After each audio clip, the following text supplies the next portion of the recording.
Just one for conclusion of productive meetings. Yeah, my personal tip of productive meetings is actually produce something, at least a video conclusion. Excellent. Have a clear agenda before the meeting. Consider the opinions and impact of the different people, what they bring in, their seniority and their experiences, both listening to new opinions and to listen to the worries of those who know the domain well. Limit the amount of time a day it takes for meetings and set a policy for it that cannot be break. Make sure you consider what type of meeting you're calling.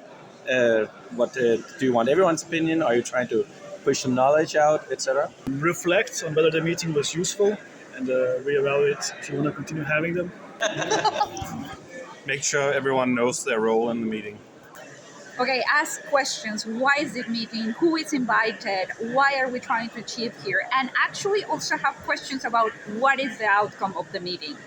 Did everybody understood what was learned? What was the agreement that they achieved? Especially as a participant, be prepared and expect preparation from other participants. Protect your team from management trying to steal their time. Produce some code. Well, actually, speak up if you need, but even shut up if you don't have anything productive to say.